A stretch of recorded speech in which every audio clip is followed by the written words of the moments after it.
Okay, so welcome back. This video we're going to start with metabolic fuels, the first versus the fasting. So a consulting level analysis for professional audiences. So I just assumed something. So in this video, we're going to start with the metabolic phase of glucose.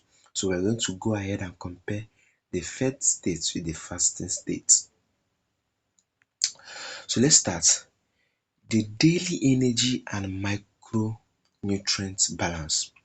So in every day of our life, we have a daily energy our body need, and we also have daily micronutrients our body also needs. So the daily energy our body needs is about 8 to 12 millijoules per day, meaning that in every day of your life, your body requires 8 to 12 millijoules. Don't worry, I'm coming to that. So we have the micronutrients. So first, what are micronutrients? Micronutrients are those nutrients that our body requires in large amounts of quantity. Example, we have the proteins, we have the carbohydrates, we have the fatty acid, we have waters. All those things our body requires in what? In large amounts. So they are nutrients our body requires in large amounts. Now, we have the daily amount of energy our body needs. Daily amount of energy our body needs, which is approximately 8 to 12 millijoules. And daily energy requirements of an adult is about 70 kilocalories of adults. And our body needs 8 to 12 millijoules of energy. So when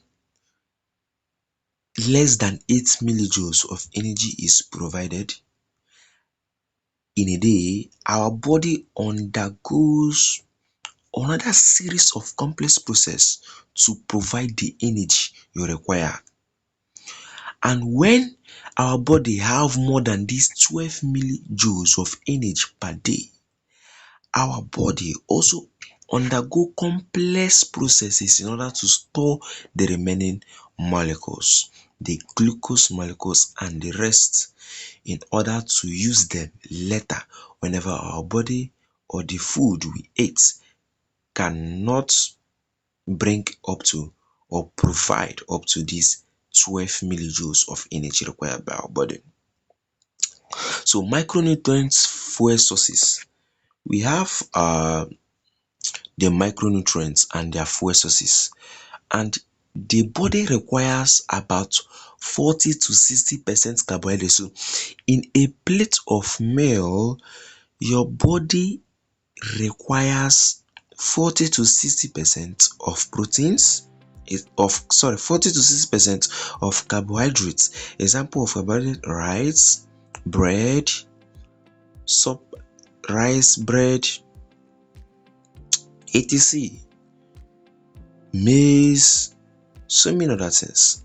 And lipids, our body requires 30 to 40% of lipid in a plate of food, or the total lipid required by the body is 30 to 40% in a day. The proteins, 10 to 15%. Your meat, your lipid are your nuts, your oils, your fats, your ghee, and milk.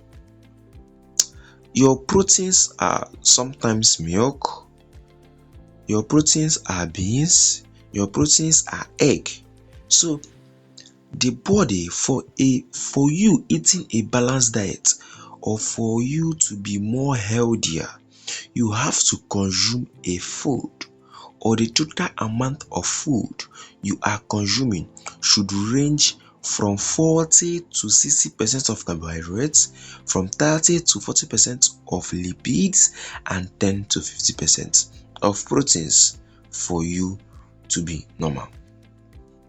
And something usually happens whenever you are consuming more energy. So here's what happens to the body. When you eat more than what the body requires, it leads to obesity. Obesity when you are eating more than what the body requires. When you are eating less than what the body requires, the person starts becoming slimmer. You start reducing your weight. You start decreasing in your weight. So your body requires a minimum amount and a maximum amount of energy.